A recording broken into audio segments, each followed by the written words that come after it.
पंजाब के बॉर्डर पर बनाया है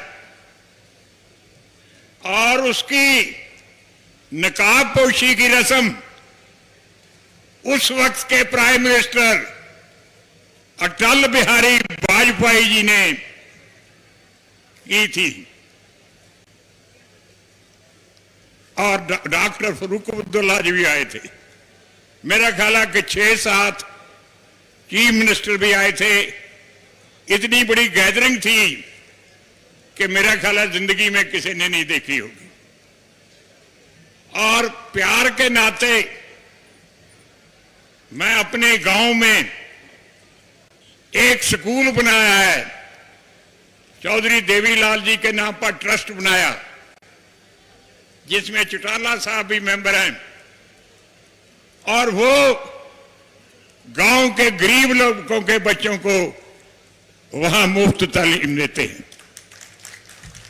देखो, मैं आज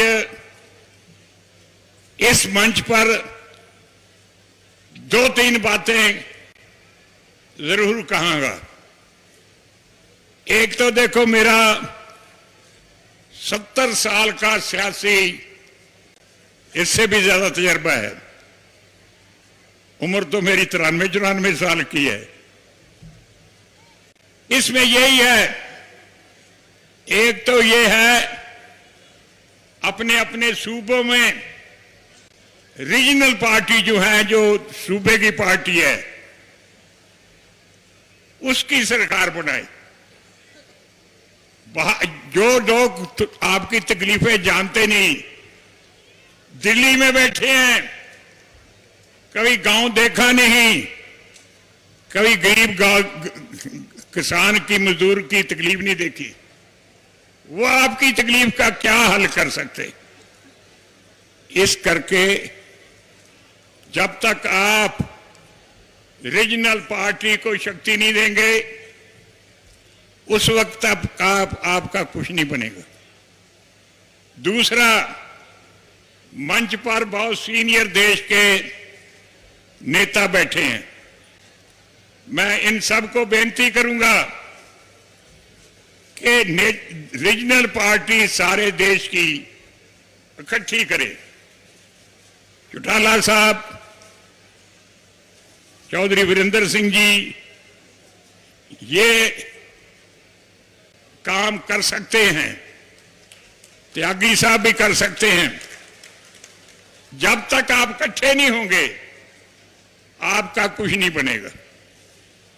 इकट्ठे होने से ही आप अपनी ख्वाहिशात पूरी कर सकते हैं।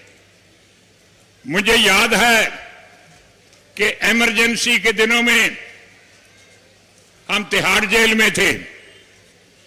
वहां तकरीबन सारी पार्टियां जो अपोजिशन की है, कांग्रेस के खिलाफ थी, उनके नेता वहां थे।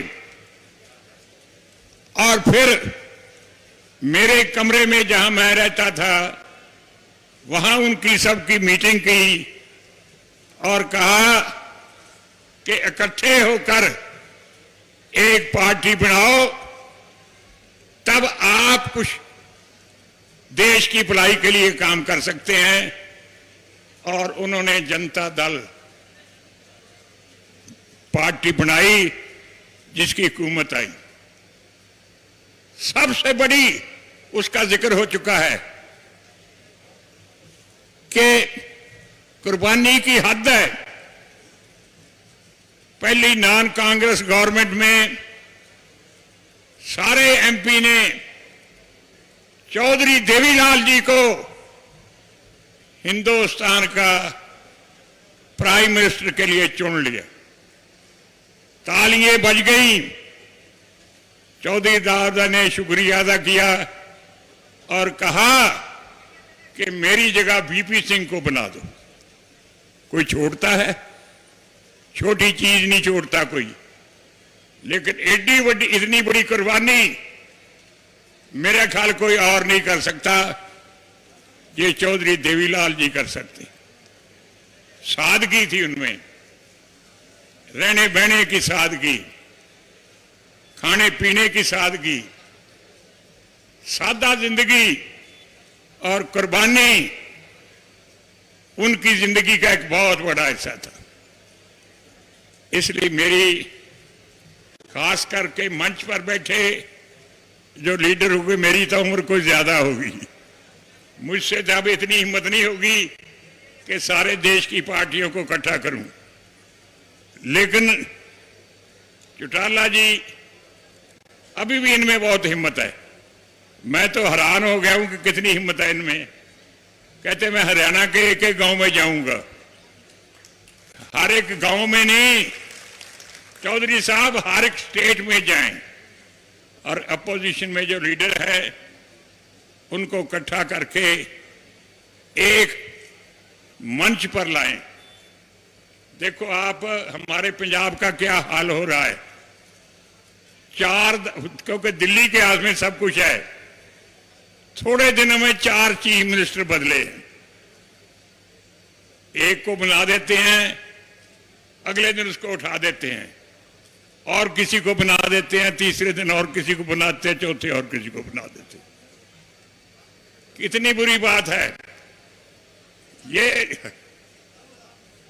हाई कमांड वो होती है जो एक फैसला करे और उस पर पूरा रहे, लेकिन उनको मालूम ही नहीं होता कि कौन चीफ मिनिस्टर के काबिल है और कौन मिनिस्टरों को काबिल है। इसलिए इस झंझट में पड़े रहते हैं। इसलिए भाइयों, मैं आपका बड़ा शुक्रगुजार हूं। चौटाला साहब ने मुझे हुक्म किया था कि आप जरूर आए।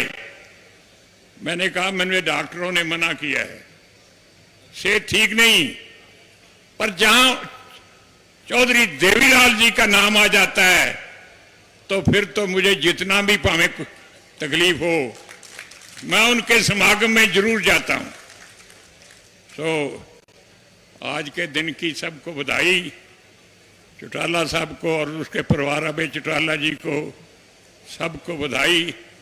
और मैं आपको यही कहूंगा कि ये जो लोग आप आए हैं, ये एक एक वर्कर बन जाएं और अगली जो गवर्नमेंट है वो उन लोगों की बने जिनको आपकी तकलीफों का पता है, जो गांव में रहते हैं, गांव का, किसान का, मजदूर का, जिनको इल्म है। इसलिए मैं ज्यादा देर खड़ा भी नहीं रह सकता, ज्यादा बोल भी नहीं सकता। मेरी इतनी हाजिरी लुआएं, मैं बहुत बहुत आपका शुक्रगुजार हूं।